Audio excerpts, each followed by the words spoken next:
के द्वारा पिता के साथ हमेशा रहेंगे। यीशु के द्वारा पिता के साथ हमेशा रहेंगे।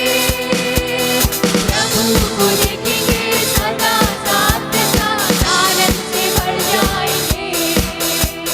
प्रभु को देखेंगे सदा साथ साथ आनंद से भर जाएंगे। हमेशा आनंद है तुझे यीशु देता है। हमेशा आनंद है तुझे यीशु देता है। आओ मिलकर उसकी स्तुति करें हम। हालेलुया। आओ मिलकर उसकी स्तुति करें हम। हालेलुया आनंद है। हालेलुया आनंद है। हालेलुया आनंद है। हालेलुया आनंद है।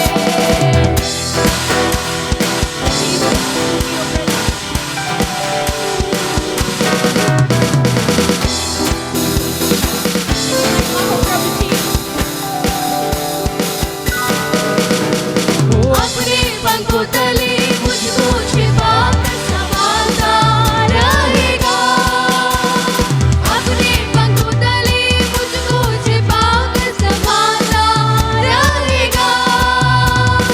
उसका वचन है आत्मा की तलवार, मार्ग वही है। उसका वचन है आत्मा की तलवार, मार्ग वही है। हमेशा आनंद है तुझे यीशु देता है।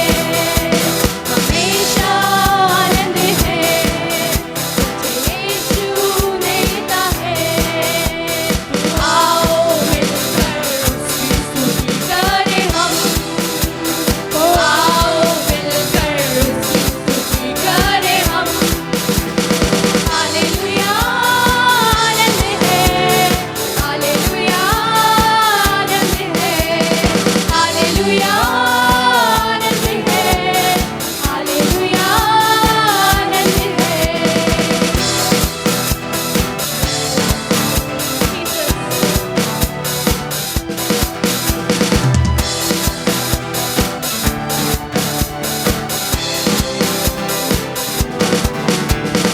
हर रास्ते में मुझको बचाने फरिश्ते मेरे लिए।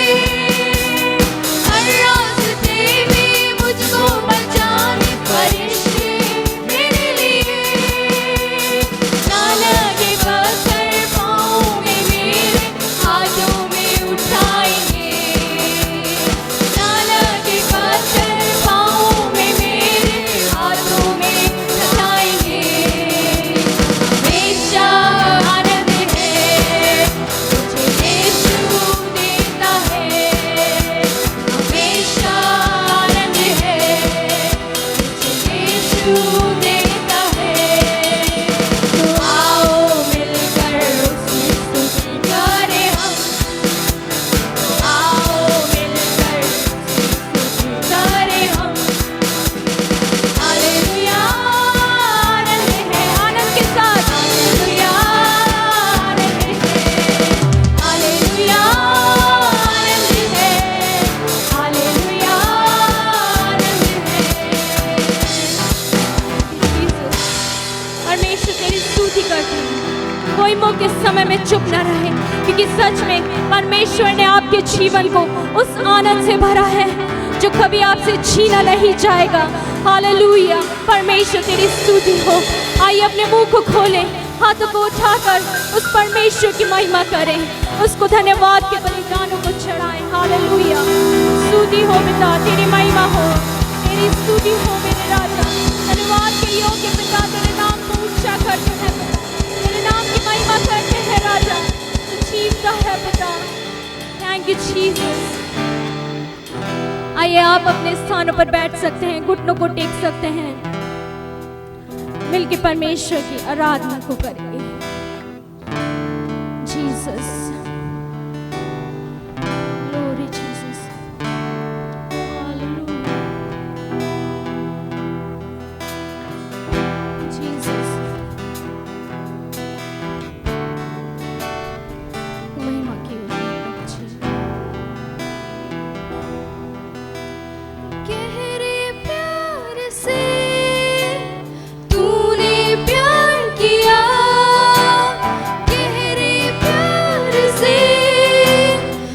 तूने प्यार किया, माँ से गहरा है प्यार तेरा, माँ से गहरा है प्यार तेरा।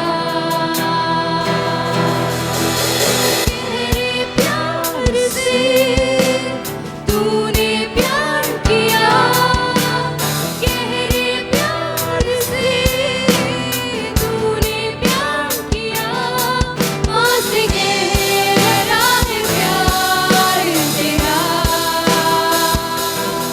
माँ से गहरा है प्यार तेरा। तू धन्य है, तू सर्वश्रेष्ठ है, तेरे जैसा नहीं और कोई। तू धन्य है, तू सर्वश्रेष्ठ है, तेरे जैसा नहीं और कोई। Hallelujah, hallelujah, hallelujah, hallelujah, hallelujah, hallelujah, hallelujah, मैं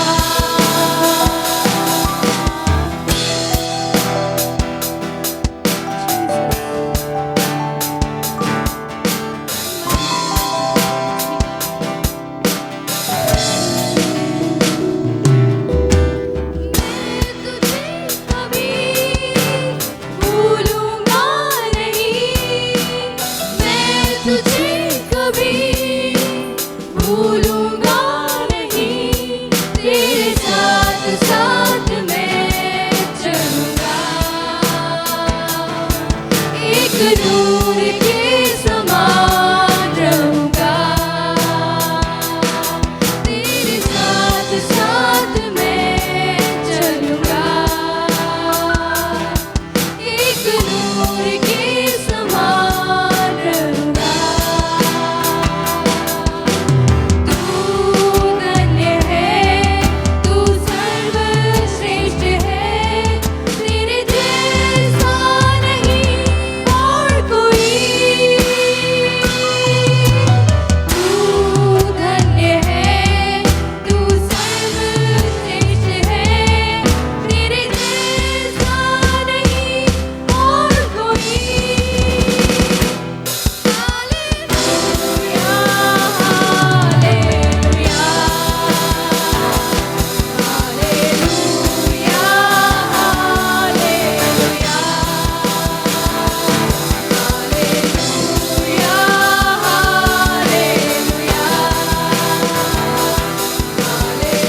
हालेलुया, हालेलुया,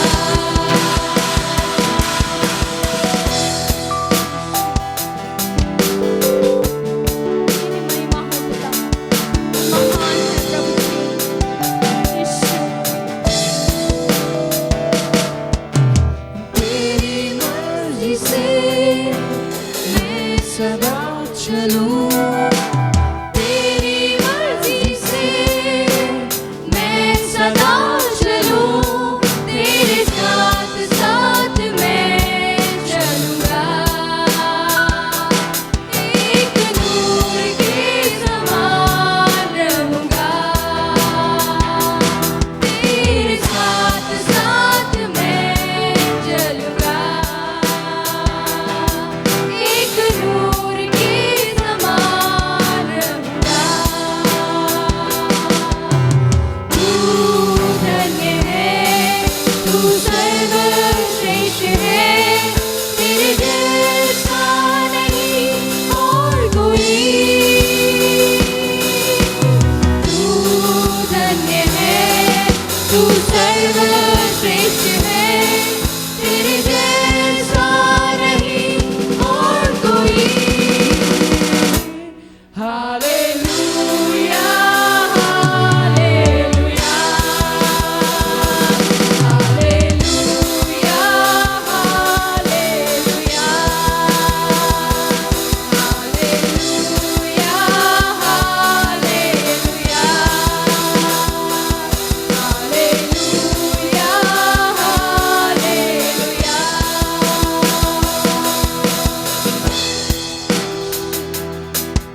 ही मार्ग है, तू ही सत्य है, तू ही जीवन है मेरा प्रभु।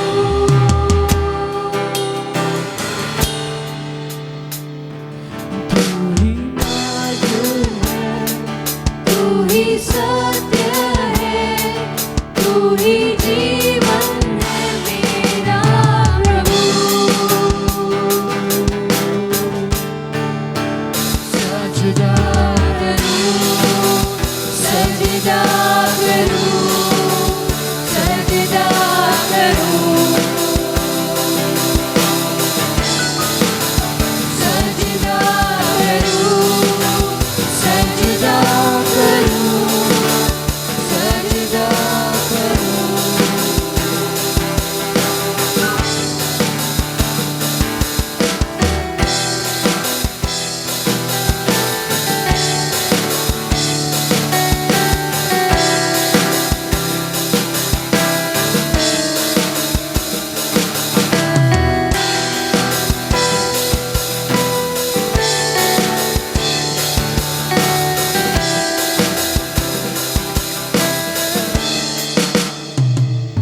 तू ही ज्योति है, जीवन की रोटी है, मेरा हमराही मेरा प्रभु। तू ही ज्योति है, जीवन की रोटी है, मेरा हमराही मेरा प्रभु। सजदा सजदा करूं।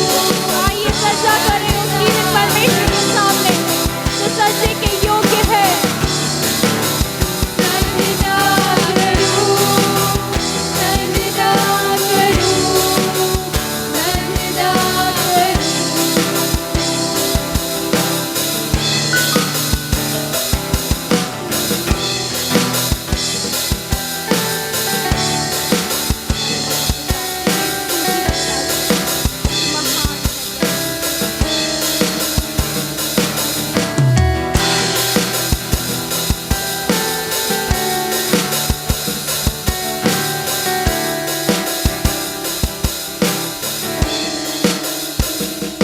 मेरी चाहत तो मेरी आरज़ू, मेरा हौसला मेरा प्रभु। मेरी चाहत तू, मेरी आरज़ू, मेरा हौसला मेरा प्रभु। सजदा करूं, सजदा करूं, सजदा करूं, सजदा करूं, सजदा करूं, सजदा करूं, सजदा करूं, सजदा करूं, सजदा करूं।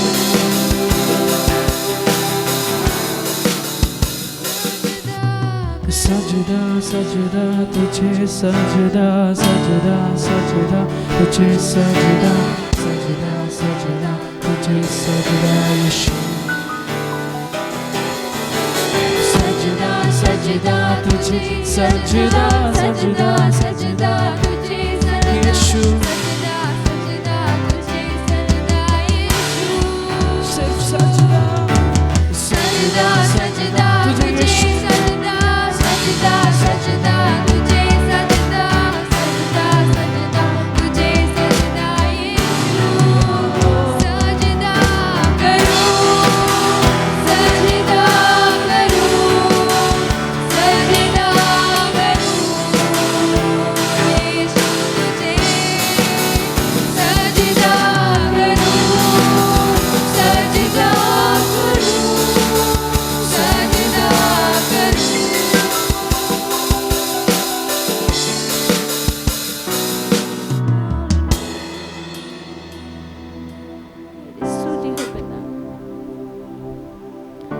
हाँ प्रभु, इस वक्त में तू हमारे बीच में काम कर रहा है प्रभु जी।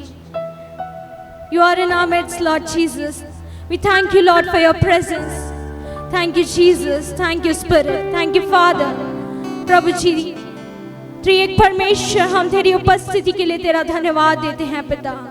तेरी महिमा करते हैं राजा, तेरी स्तुति करते हैं पिता। यीशु, तेरी महिमा हो पिता। यीशु, तेरे नाम को ऊंचा करते हैं। बातें करें प्रभु से। इस समय है कि आप अपने आप को परमेश्वर के सामने उंडेल दीजिए। आपके मनों की बातों को परमेश्वर से करिए, क्योंकि परमेश्वर आपके निकट है। परमेश्वर इस समय आपके पास है और आपकी सुन रहा है। हालेलुया। पिता तेरा धन्यवाद हो यीशु, तेरी महिमा हो पिता।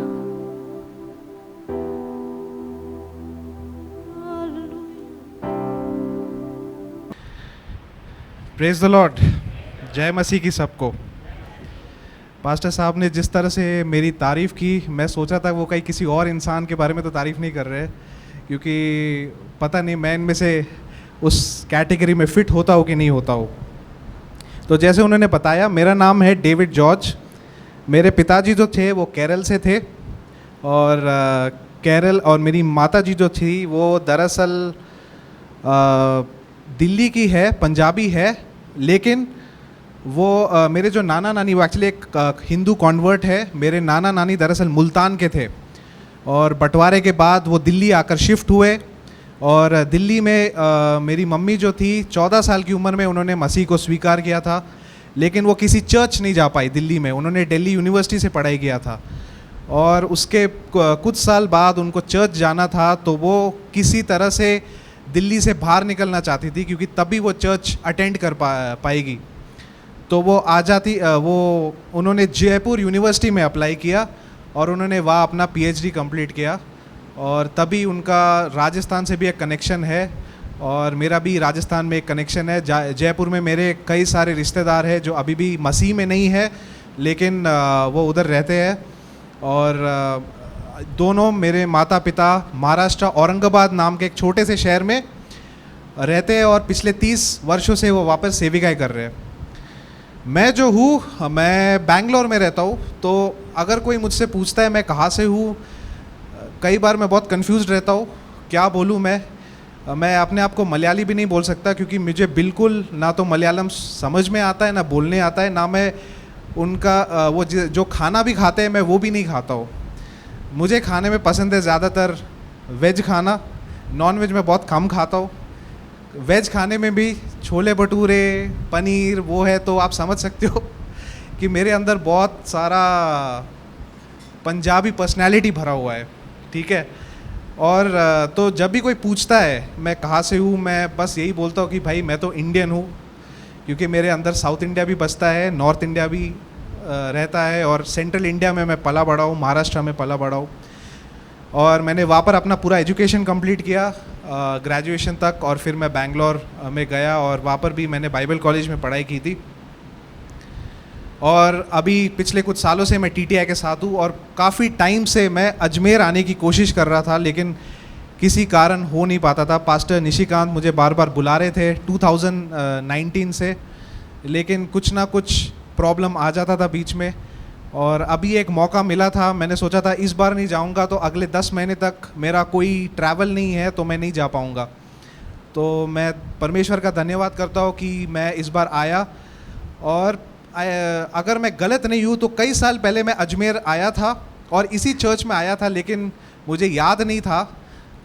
ब्यावर में एक पास्टर है, पास्टर विलियम जॉर्ज, मैं उनके साथ जीसस फिल्म के ऊपर काम कर रहा था, सासी भाषा के बीच में, और वो इधर आए थे। और मुझे याद है मैं इस टेरिस पे गया था, इसलिए मुझे धीरे धीरे याद आने लग गया था थोड़ा बहुत कुछ, लेकिन मुझे कभी पता नहीं था कि मैं 6-7 साल बाद मैं वापस इधर आऊँगा कभी।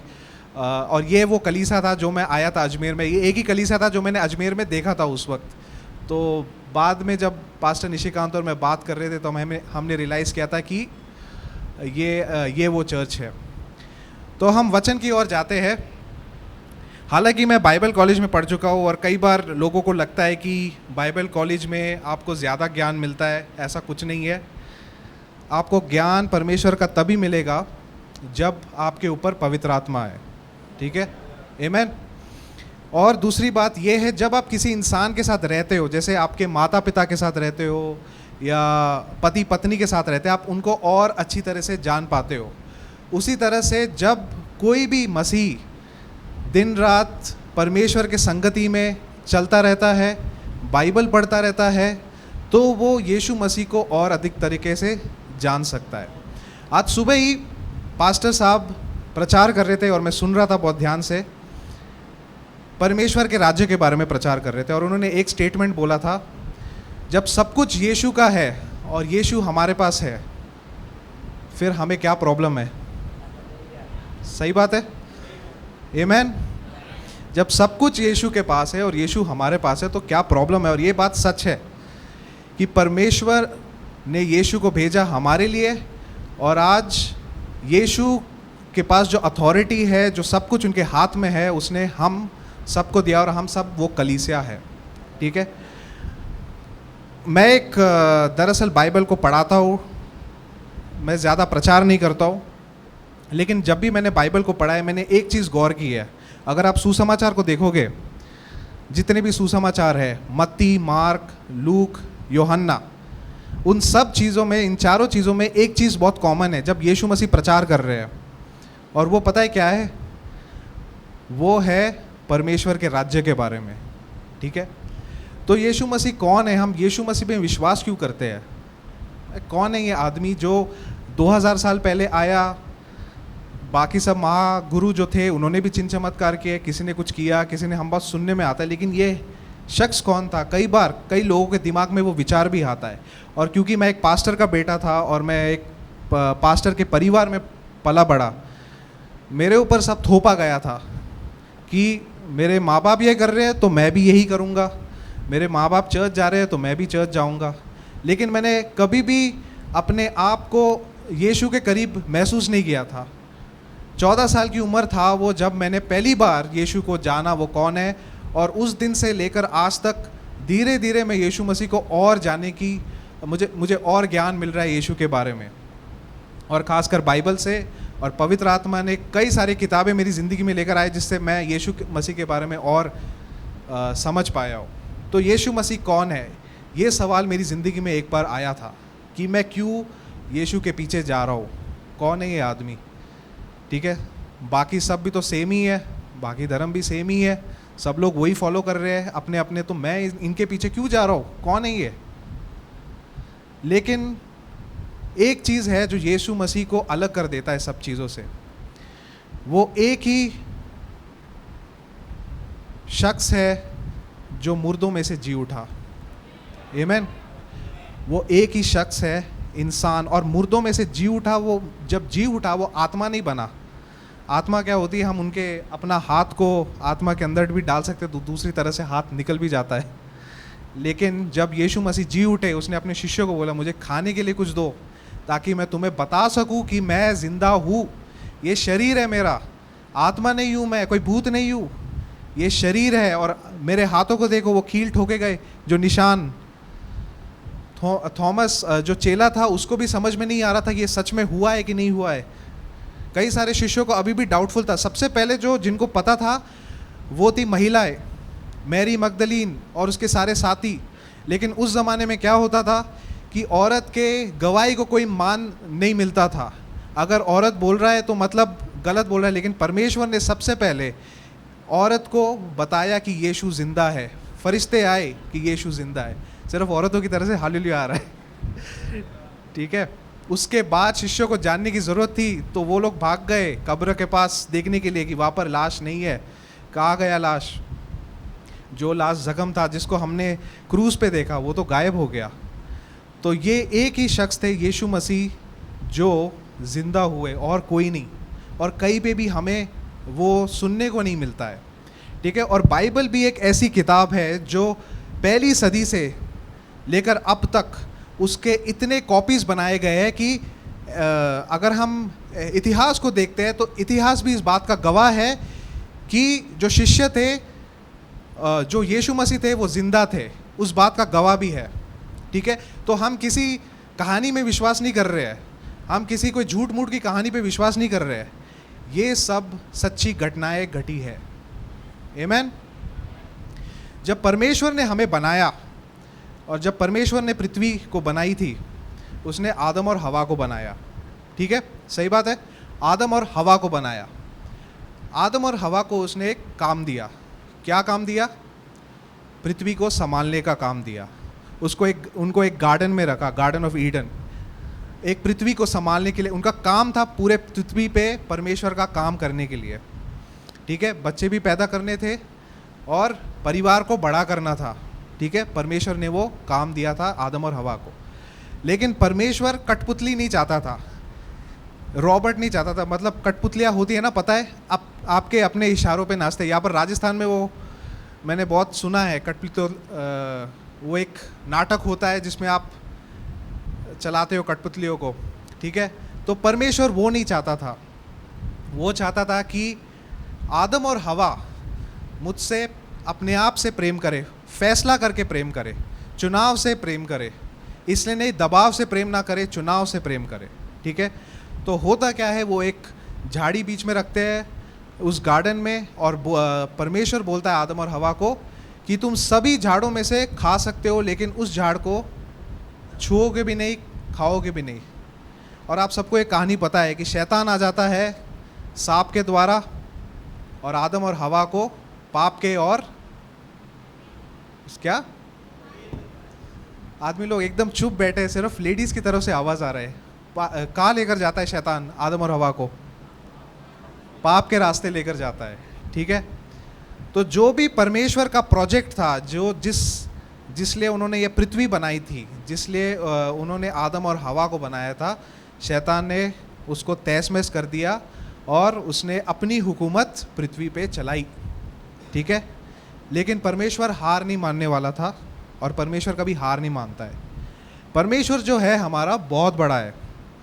ये तो अजमेर शहर आपने देख लिया। मैं कल रात को एक पहाड़ के ऊपर गया था और मैं पूरा शहर को देख रहा था, अजमेर, और सोच रहा था कितना बड़ा शहर है। लेकिन साथ ही साथ दिमाग में ये भी आया, अजमेर से बड़ा क्या है? राजस्थान का राज्य। राजस्थान से बड़ा क्या है? भारत देश। और धीरे धीरे अगर हम पीछे हटते जाएंगे तो देखेंगे भारत देश तो इस पूरे पृथ्वी का एक छोटा सा मुल्क है। लेकिन हम पृथ्वी से और दूर जाएंगे तो हम देखेंगे कि पृथ्वी जो है बहुत छोटा सा गोला है, और साथ ही साथ ढेर सारे ग्रह है, बड़ा सा सूरज है, चांद है, पूरा ब्रह्मांड है। और उसको बनाने वाला कौन था? परमेश्वर, हमारे पिता परमेश्वर। आमीन। ठीक है, ये बड़ा परमेश्वर को इस छोटे से धरती पे इंटरेस्ट ज़्यादा था। उसने इसको बनाया था और उसने आदम और हवा को बनाया अपने अनुसार, मतलब जैसे वो दिखते हैं उसने वैसे ही बनाया उनको। और वो चाहते थे कि आदम और हवा इस पूरे दुनिया पे अपना राज चलाए और इस दुनिया की देखभाल करे। किसके लिए? परमेश्वर की महिमा के लिए। लेकिन शैतान ने आकर उसके ऊपर अपना राज थोप दिया पाप के द्वारा। अब परमेश्वर चाहता तो पूरे दुनिया को नष्ट कर देता, और उसने कोशिश भी किया बाढ़ भेज के, लेकिन परमेश्वर ने वैसा नहीं किया। जैसे मैंने पहले बोला, परमेश्वर चाहता, कोई कठपुतली नहीं चाहता था। वो चाहता था कि मनुष्य जो है मुझे प्रेम करे चुनाव से, ना कि दबाव से। आमीन। चुनाव से, ना कि दबाव से। आप जो अपने माँ बाप से प्रेम करते हो, या आप हो सकता है शुरुआत में आपको लगता है कि दबाव से मैं कर रहा हूँ क्योंकि वो उन्होंने मुझे जन्म दिया, लेकिन आप वैसा नहीं करते हो। आप उनको चुनाव से प्रेम करते हो। आपको पता है कि उन्होंने आपके लिए इतना कुछ किया है, उन्होंने आपको पाल पोस के बड़ा किया है। एक माँ से पूछो, 9 महीने कोख में पैदा किया, 2 से 3 साल तक हमेशा आपके आजू बाजू रही है वो। ठीक है, तो वैसा है प्रेम। और परमेश्वर चाहता था कि वही प्रेम उसके और मनुष्य के बीच में हो। ठीक है, लेकिन शैतान ने आकर सब बिगाड़ दिया। और लेकिन परमेश्वर ये चाहता था कि मैं शैतान को हराऊंगा, लेकिन पृथ्वी का नाश नहीं। अगर पृथ्वी का नाश होता तो उसमें जीत किसकी होती? शैतान की जीत होती। लेकिन पृथ्वी का नाश नहीं हुआ। ये परमेश्वर ने फैसला किया कि मैं धरती पे आऊँगा और जो पाप के वजह से ये धरती शैतान के हाथ में गया है, मैं उसी पाप को मिटाऊंगा और शैतान को उसी के टेरिटरी में हराऊंगा, उसी के अड्डे में हराऊंगा। ये बताने के लिए कि मैं परमेश्वर किसी भी हद तक जा सकता हूँ और मैं कुछ भी कर सकता हूँ। परमेश्वर में वो बात है, उसमें उस महाशक्तिशाली परमेश्वर है और वो हमारा पिता है। आमीन। तो होता क्या है कि आप पूरे पुराने नियम में जाते हो, आप देखते हो कि इज़राइल देश के द्वारा परमेश्वर ने इज़राइल देश की स्थापना की। इज़राइल देश का काम था वो देश बनना जिससे लोग जब उस देश को देखें तो बोले ये जो देश है, जिस परमेश्वर पे वो विश्वास करते हैं, वो सच्चा खुदा परमेश्वर है। ठीक है, लेकिन क्या हो रहा था? राजा दाऊद के समय में सब कुछ सही चल रहा था। राजा सुलेमान के समय में तो एकदम बढ़िया चल रहा था वो इज़राइल देश। दूर दूर देशों से लोग आ रहे थे राजा सुलेमान के बारे में सुनने के लिए, राजा सुलेमान के परमेश्वर के बारे में सुनने के लिए। लेकिन क्या हुआ? सुलेमान भी पाप की ओर चला गया और धीरे धीरे देश का बंटवारा हो गया और अंत में क्या हुआ? दूसरे विदेशी मुल्कों ने आकर इज़राइल देश पर हमला किया और उसके ऊपर कब्जा कर लिया। लेकिन अगर आप दानियल की किताब को पढ़ोगे, दानियल के बारे में सबने सुना है ना? कौन है दानियल? उसको शेरों के बीच में डाला था, लेकिन शेर भी उसका कुछ नहीं कर पाया। लेकिन अगर आपने दानियल की किताब पढ़ी है तो दानियल की किताब जब आप पढ़ते हो तो आपको एक कहानी मिलती है, उसमें उसको एक सपना आता है एक बड़े से मूर्ति का, और वो मूर्ति दरअसल ये उसमें ये बताया गया है कि ये अलग अलग राज्य है जो आएंगे और अंत में एक ऐसा राज्य आएगा जो ये सारे राज्यों को मिटा देगा हमेशा के लिए। आमीन। वो राज्य था परमेश्वर का राज्य। ठीक है, तो तकरीबन 490 साल बाद, दानियल के 490 साल बाद इतिहास में किसी का जन्म होता है। किसका? यीशु मसीह का। आदमी लोगों की तरह देख रहा हूँ, सिर्फ यहाँ से आवाज़ आ रही। किसका जन्म होता है? पक्का? ओके, ठीक है। तो यीशु मसीह का जन्म होता है और वो बड़े हो जाते हैं, उनका बपतिस्मा हो जाता है और वो हर जगह जाकर प्रचार कर रहे हैं परमेश्वर के राज्य के बारे में। अब इसमें एक प्रॉब्लम ये आती है कि इज़राइल जो देश था, उनको ये लगा कि जो मसीहा आएगा, उस वक्त इज़राइल देश के ऊपर एक रोमी राज्य का वो लोग रोमी राज्य के गुलाम थे। जैसे हम लोग अंग्रेज़ों के गुलाम थे कई सालों तक, उसी तरह इज़राइल देश जो था वो रोमी साम्राज्य के गुलाम थे। तो उनको लगा कि जो मसीहा आएगा वो हमें बचा लेगा, वो हमें जैसे राजा दाऊद ने बचाया हमें, जैसे सुलेमान ने बचाया, वो बचाएगा हमें उस तरह से। लेकिन यीशु ने ये सब नहीं किया। परमेश्वर का राज्य वो लोग समझ ही नहीं पाए कि क्या है।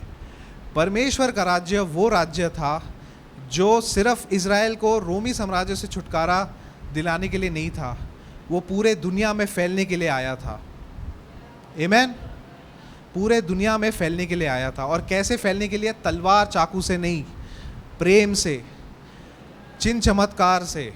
जो दुष्ट आत्मा के प्रकोप के नीचे है उनको छुटकारा देने के लिए। वो था परमेश्वर का राज्य। ठीक है, सबसे बड़ा हमारा दुश्मन जो है वो मौत है। हम लोग खाना पीना क्यों करते हैं?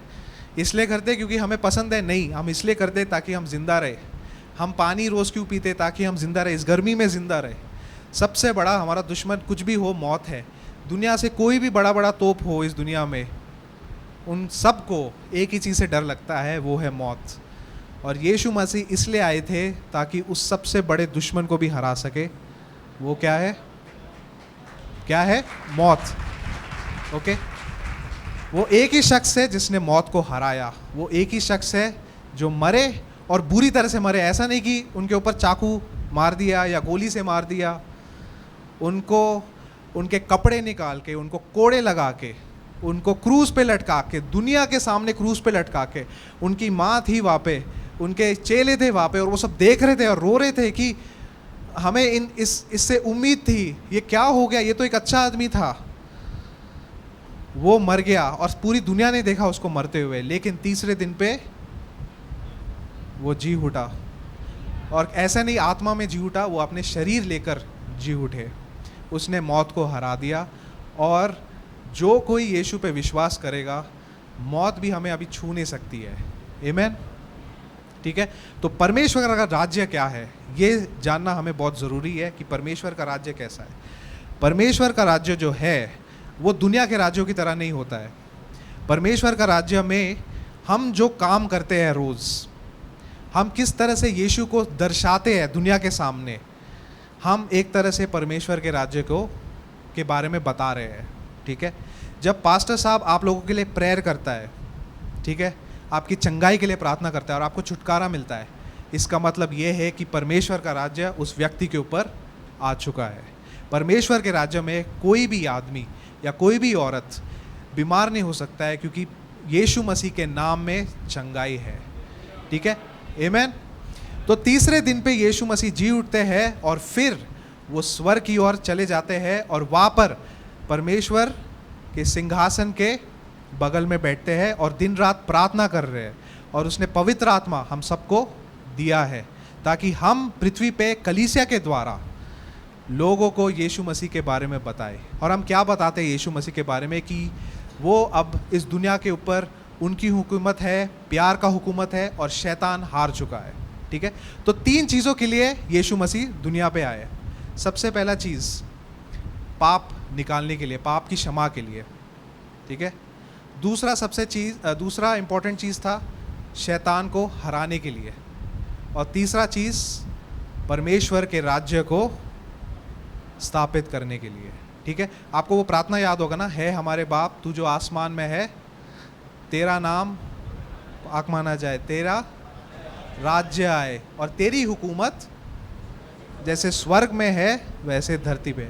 हम सब एक ना एक दिन स्वर्ग जाएंगे, ये मालूम है, लेकिन एक ना एक दिन स्वर्ग से हम वापस यीशु मसीह के साथ इस पृथ्वी पर भी राज करेंगे, शैतान का राज हमेशा तोड़ देंगे, आमीन। हम जाएंगे मरकुस के 8वां अध्याय, और मुझे हेल्प चाहिए, कोई हिंदी में मेरे लिए पढ़ेगा क्योंकि मेरे पास इंग्लिश का बाइबल है। उसका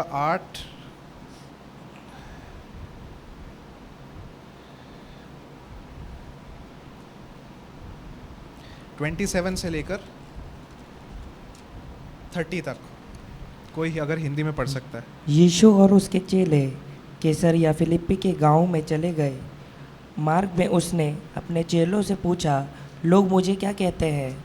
उन्होंने उत्तर दिया, यूहन्ना बपतिस्मा देने वाला, पर कोई एलिया और कोई भविष्यद्वक्ताओं में से एक भी कहते हैं। उसने उनसे पूछा, परंतु तुम मुझे क्या कहते हो? पतरस ने उसको उत्तर दिया, तू मसीह है। आमीन। ठीक है, तो अगर आप इन पंक्तियों को देखोगे, इन वचनों को देखोगे, तो ये वचन में अगर आप इससे पहले देखते हो, यीशु मसीह ने किसी को चंगा किया है, ठीक है, एक अंधे आदमी को चंगा किया है। इसके ऊपर अगर आप बाइबल से पढ़ते हो, तो अभी आगे जब आप पढ़ते हो तो वो अपने शिष्यों को एक जगह लेकर जाते हैं, सिजेरिया फिलिप्पी। सिजेरिया फिलिप्पी एक शहर का नाम था इज़राइल देश में, जो एकदम शांत एक शांत इलाका था। वहाँ पर कई सारे पहाड़े थे, एक यर्दन नदी वहाँ से जाता था, और वहाँ पर वो इसलिए लेना चाहते थे क्योंकि वो उनको कुछ बातें सुनाना चाहता था, ठीक है। अगर हम मरकुस के सुसमाचार को पढ़ेंगे 8वें चैप्टर तक, यीशु मसीह जो है चिन्ह चमत्कार करता है, परमेश्वर के राज्य के बारे में सबको बताता है और बहुत कुछ चमत्कार करता है, अपने शिष्यों को भी बहुत कुछ सिखाता है। लेकिन वो एक चीज़ अभी तक नहीं सिखाया है उसने, और एक चीज़ अभी तक नहीं बताया है, और वो है कि मैं क्रूस पे जाने वाला हूँ और मेरा आने का असली कारण क्या था। क्योंकि अब तक शिष्यों को ये लग रहा था कि ये मसीह आएगा और अपने सामर्थ्य से, अपने ताकत से रोमी साम्राज्य को हमसे छुटकारा मिलेगा, ठीक है। अब क्या होता है, यीशु मसीह सबसे पहले उनको एक शांत इलाके में लेकर जाता है, ठीक है। जब भी हमें कुछ इंपॉर्टेंट बात करना होता है या पास्टर को आपके साथ भी बात करना होता है, वो कहाँ पर बात करेगा? ऐसे कलीसिया में बात करेगा? नहीं, कहाँ पर बात करेगा? वो एक कमरे में ले जाएगा, क्योंकि तब आप जाकर अपना दिल खोल के बात कर सकते हो और तब जाके वो भी अपना दिल खोल के बात कर सकता है। तो यीशु मसीह भी वैसे ही अपने 12 शिष्यों को दिल खोल के कुछ बातें बताना चाहता है, ठीक है। और वो बातें बताने से पहले वो सबसे पहले एक सवाल पूछता है कि लोग क्या बोलते हैं कि मैं कौन हूँ? तो जवाब में शिष्य बोलते हैं कि कोई बोलता है कि आप एलिया हो, कोई बोलता है कि आप यूहन्ना बपतिस्मा देने वाले हो, और कोई बोलता है कि आप कोई भविष्यवक्ता हो। ठीक है, एलिया कौन था? एलिया हमने पुराने नियम में पढ़ा, वो तो स्वर्ग चला गया। यूहन्ना बपतिस्मा देने वाला कौन था? उसको तो यीशु मसीह के साथ लोगों ने देखा, उसको बपतिस्मा देते हुए देखा लोगों ने। तो ये दोनों तो हो ही नहीं सकते। हमारे आज के ज़माने में भी यही चल रहा है कि लोगों को लगता है कि यीशु मसीह कौन है? बाहर का भगवान है, अंग्रेज़ों का भगवान है, जो वास्तव में सच नहीं है। ठीक है, यीशु मसीह के बारे में अलग अलग, कुछ लोग बोलते हैं कि वो एक भविष्यवक्ता है, कुछ लोग बोलते हैं कि वो कोई महागुरु है। ठीक है, तो लोगों को यीशु मसीह के बारे में इतना कुछ ज्ञान मिलता नहीं। और वो क्यों नहीं मिलता है? क्योंकि हम जिस तरह से अपनी ज़िंदगी में ये रहते हैं या रोज़ की ज़िंदगी में रहते हैं, हम यीशु को लोगों को इस तरह से ही दिखाते हैं। हमने कभी उसको परमेश्वर की तरह नहीं दिखाया है। हमने कभी, जब हम ऑफिस में काम करते हैं, आप में से अगर कई लोग ऑफिस में काम करते हो, आप में से कई लोग अगर खेती बाड़ी में काम करते हो, आप लोगों का बिजनेस है, ज़रूरी नहीं कि आप चर्च में ही दिखाओ कि यीशु मसीह परमेश्वर है। आप जहाँ पर काम करते हो, आप जहाँ पर आपका इन्फ्लुएंस है, वहाँ पर आपकी ज़िंदगी कैसे चलती है, वहाँ पर हम यीशु को नहीं दिखाते हैं। और इसलिए लोग यीशु के बारे में कुछ और ही समझ बैठते हैं। ठीक है, अगर आप बाइबल में देखते हो, यूसुफ था एक और दानियल था एक, वो बड़े बड़े पोस्ट में थे। ठीक है, और वहाँ पर भी राजा महाराजाओं ने ये देखा कि इनके अंदर सच्चा परमेश्वर रहता है। आमीन। लेकिन ये आज के ज़माने में नहीं होता है, और कई लोग, मसीह लोग, ये बात को बाहर निकालते नहीं है। ठीक है, तो वो है पहला चीज़ कि दुनिया को यीशु के मसीह के बारे में अलग अलग चीज़ें पता चलती है। और इसी तरह बाइबल में भी उस टाइम में भी वैसा ही चल रहा था। तो अभी यीशु पूछता है अपने शिष्यों से कि चलो ठीक है, दुनिया को छोड़ो, तुम लोग मेरे बारे में क्या बोलते हो? कितने सालों से तुम लोग मेरे साथ हो, मेरे प्रचार सुना, तुम लोग ने सुना है, तुम लोग मेरे बारे में अब क्या बोलते हो? जवाब में पतरस बोलता है, तुम मसीहा हो। हिंदी बाइबल में वही लिखा है ना, इंग्लिश में लिखा है you are the Christ. Hindi में क्या लिखा है? तू मसीह है। तुम मसीहा हो। लेकिन उसके बाद एक जवाब आता है यीशु मसीह से, वो क्या है? आप पढ़ेंगे। तब उसने उन्हें चिताकर कहा कि मेरे विषय में यह किसी से न कहना। किसी से नहीं कहना। यीशु को क्या हो गया है? क्यों नहीं कहना है? ये तो एक अच्छी बात है कि तुम मसीहा हो, दुनिया को बताना है, कहना है। क्यों नहीं कहना है? क्योंकि अभी तक पतरस और 12 चेले जो है वो समझ नहीं पाए हैं कि यीशु का आने का मुख्य कारण क्या था। उनको परमेश्वर के राज्य के बारे में अभी तक समझ में नहीं आया। ठीक है, और बाद में क्या होता है, उनको यीशु मसीह बोलता है कि किसी को नहीं बोलना, क्योंकि वो अभी तक समझ में आया। जब तक तुम्हें मालूम नहीं कि यीशु कौन है, तुम दूसरों को क्या बताओगे मेरे बारे में। ठीक है, अभी आगे के अगर आप पंथ पढ़ेंगे 31 से 33। तब वह उन्हें सिखाने लगा कि मनुष्य के पुत्र के लिए अवश्य है कि वह दुख उठाए और पुरनिये और प्रधान याजक और शास्त्री उसे तुच्छ समझकर मार डाले और वह 3 दिन के बाद जी उठे। उसने यह बात उनसे साफ साफ कह दी। इस पर पतरस उसे अलग ले जाकर झिड़कने लगा, परंतु उसने फिर कर अपने चेलों की ओर देखा और पतरस को झिड़क कर कहा, हे शैतान, मेरे सामने से दूर हो, क्योंकि तू परमेश्वर की बातों पर नहीं परंतु मनुष्यों की बातों पर मन लगाता है। आमीन। समझ में आया? ठीक है, इन पंक्तियों को अगर आप ध्यान से देखोगे क्या हो रहा है, अभी यीशु मसीह बताने लग गया कि सुनो मेरे दोस्तों, मैं मरने जा रहा हूँ। ठीक है, मैं मरने जा रहा हूँ और मुझे जो याजक है, जो पादरी लोग हैं उस समय के, वो मुझे मारने वाले हैं, लेकिन मैं तीसरे दिन पे जी उठूँगा। ठीक है, तीसरे दिन पे मैं जी उठूँगा। लेकिन पतरस और 12 चेले कंफ्यूज हो जाते हैं। यीशु तुम क्या बोल रहे हो? सब कुछ अच्छा तो चल रहा है, आप पॉपुलर होते जा रहे हो, लोग आपको जान रहे हैं, क्या कर रहे हो? उसको साइड में लेकर बोलता है, यीशु हम ऐसा होने नहीं देंगे तुम्हारे साथ, हम लड़ेंगे, हम तुम्हें मरने नहीं देंगे। और यीशु जवाब में क्या बोलता है? उसने ये नहीं बोला थैंक यू पीटर, आपने मुझे हेल्प, तुम मेरे सपोर्ट में रहोगे, ऐसा कुछ बोला यीशु ने? नहीं, उसने ये बोला मेरे पीछे हट जा, तुम्हें मनुष्य की बातें मालूम है, परमेश्वर की बातें नहीं मालूम है। यीशु मसीह बड़े मकसद से आया था, परमेश्वर का राज्य स्थापित करने के लिए, शैतान को हराने के लिए, वो शैतान जिसने आदम और हवा से राज्य छीन लिया और अपना राज्य डाल दिया, और तीसरा अब पापों की क्षमा के लिए आया था। वो ये 3 चीज़ों के लिए यीशु मसीह आए थे, और ये बात ये 12 चेले समझ नहीं पाए, ठीक है। और इसलिए वो बोलता है कि किसी को नहीं बोलना। और आज हमारे टाइम में भी कई सारे मसीह लोग ऐसे होते हैं जिनको समझ में नहीं आता है कि यीशु मसीह कौन है और क्यों आए हैं, ठीक है। यीशु मसीह चंगा करते हैं, ये सबको मालूम है, लेकिन प्रॉब्लम क्या है कि लोगों को लगता है सिर्फ चंगा ही करने वाले चंगा करने के लिए बैठे हैं, हमें पैसा दे यीशु, वही बैठे हैं उसके लिए। लेकिन यीशु का असली मकसद के लिए कोई किसी के पास वो टाइम नहीं है, वो सैक्रिफाइस नहीं है, वो मतलब बलिदान नहीं कर सकता है। और यीशु का असली मकसद क्या है कि मेरे राज्य को दुनिया में बताओ, मेरा प्यार दुनिया में बांटो, अंधकार से लोगों को लेकर आओ, दुष्ट आत्मा भगाओ, चंगा करो, ये है असली मकसद, ठीक है। ये प्रॉब्लम्स हमारी लाइफ में क्यों होती है जब हम यीशु मसीह के, कई बार प्रॉब्लम्स क्यों होती है क्योंकि हम सही तरीके से यीशु के बारे में दुनिया को नहीं बताते हैं। प्रॉब्लम्स होंगे, टेंशन्स होंगे, पर्सिक्यूशन होगा, सताव होगा, सब कुछ होगा, लेकिन प्रॉब्लम क्या होता है कि हम कई बार इसलिए हार जाते हैं, इसलिए युद्ध हार जाते हैं क्योंकि हमने सही बारे में, सही मायने में यीशु के बारे में नहीं बताया। लेकिन अब आगे की कहानी जब हम देखते हैं, जब यीशु की मृत्यु हो जाती है और तीसरे दिन पे जी उठते हैं, तब यीशु क्या बोलता है शिष्यों को, जाओ जाकर पूरे दुनिया को मेरे बारे में बताओ। आमीन। तब जाके यीशु मसीह बोलता है शिष्यों को, दुनिया को बताओ मेरे बारे में।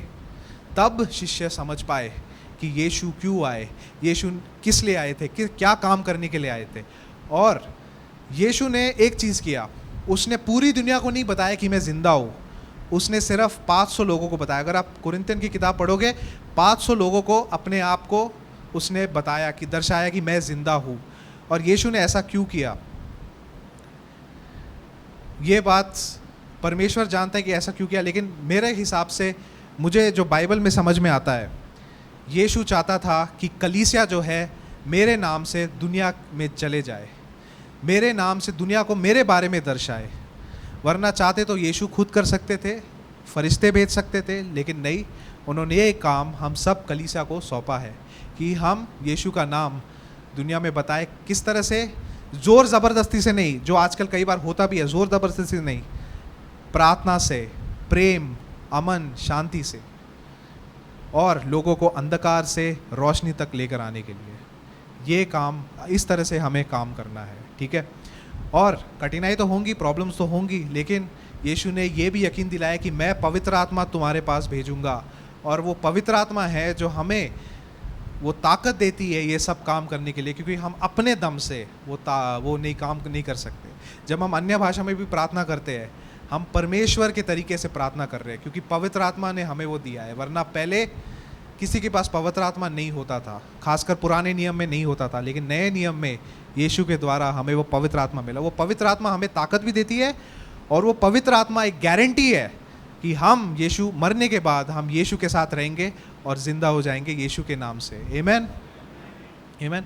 तो ये तब परमेश्वर बोलता है कि जाओ, जगत में जाओ और मेरे बारे में लोगों को बताओ, ठीक है। तो ये इसी तरह से हम परमेश्वर के राज्य को पूरे दुनिया में बताते हैं, ठीक है।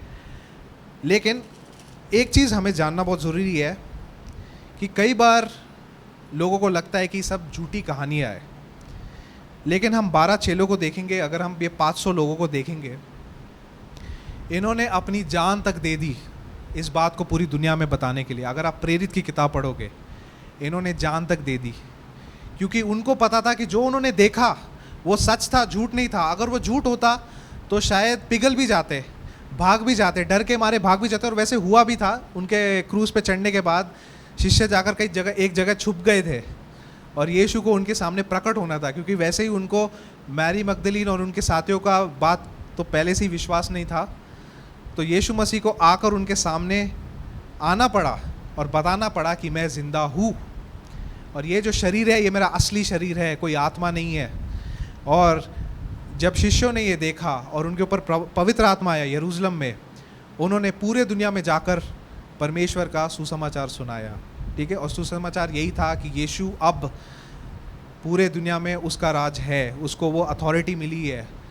परमेश्वर ने उसको स्वर्ग में और धरती पर अथॉरिटी दी है।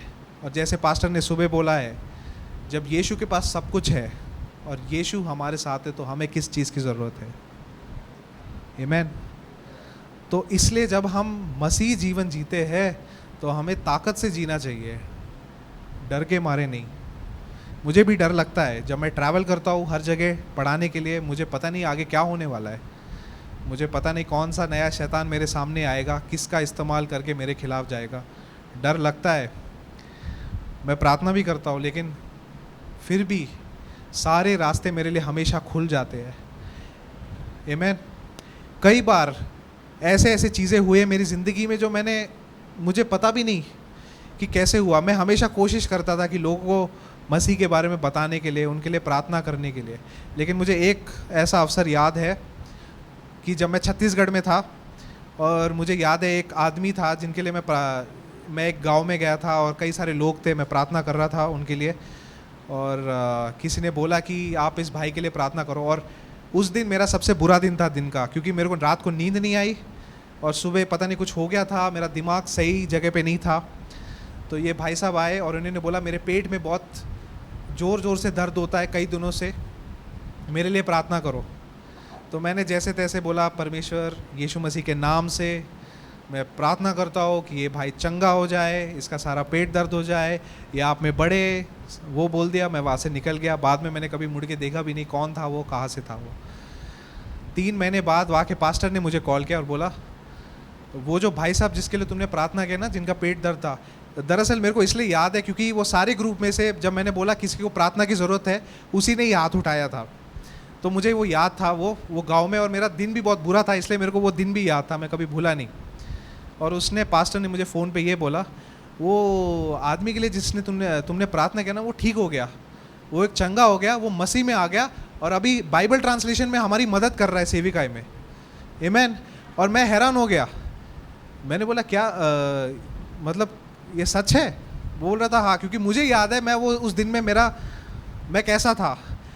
उस दिन मुझे एहसास हुआ कि ताकत मेरे में नहीं है, मेरे हाथ में नहीं है, पवित्र आत्मा है। और वो पवित्र आत्मा परमेश्वर की आत्मा है जो इस वक्त आप सभी के अंदर बसता है, जो लोग ने यीशु को स्वीकार किया है। आमीन। इस वक्त आपके शरीर के अंदर कोई है और वो है पवित्र आत्मा।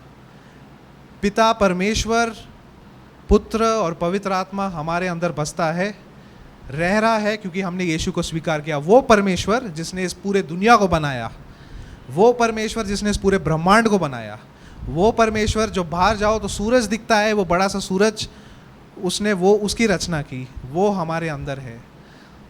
तो जब वो हमारे अंदर है तो हमें किस चीज़ की प्रॉब्लम है? आमीन। आपको समझ में आया? आप सब एकदम शांत हो गए। ठीक है। वो जब पवित्र आत्मा हमारे अंदर है तो हमें किस चीज़ की प्रॉब्लम है, और ये प्रॉब्लम्स होती रहेगी।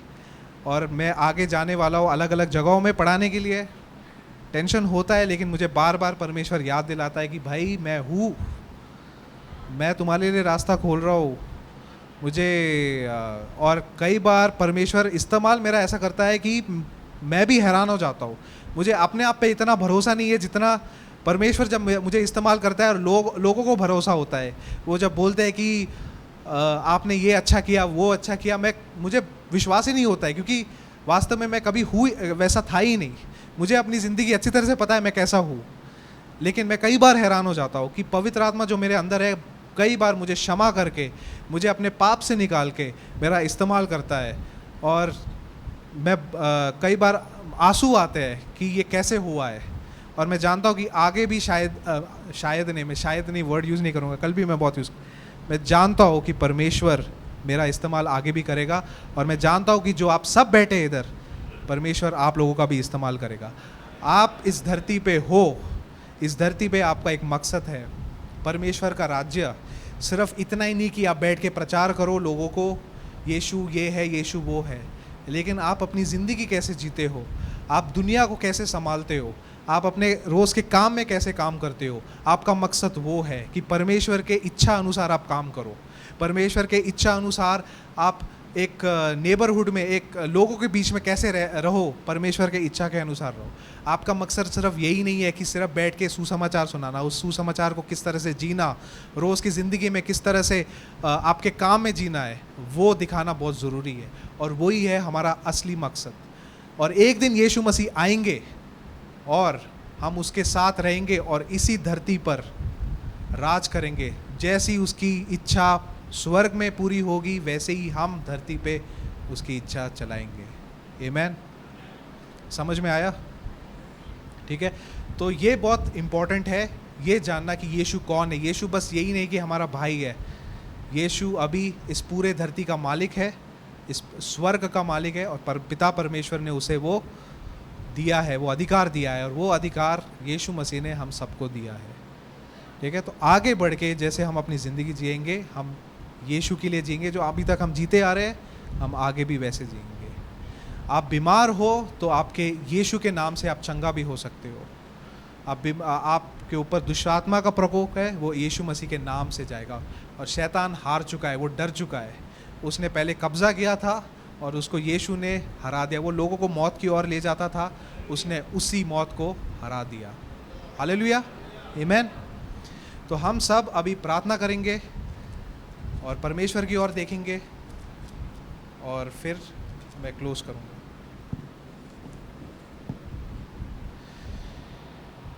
Hallelujah, hallelujah, hallelujah, hallelujah. पिता परमेश्वर, धन्यवाद, धन्यवाद यीशु हमें देने के लिए।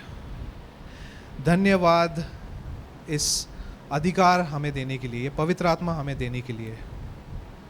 पिता परमेश्वर, तू हमसे प्रेम करता है और तूने जगत से ऐसा प्रेम किया कि तूने अपने बेटे यीशु मसीह को भेजा।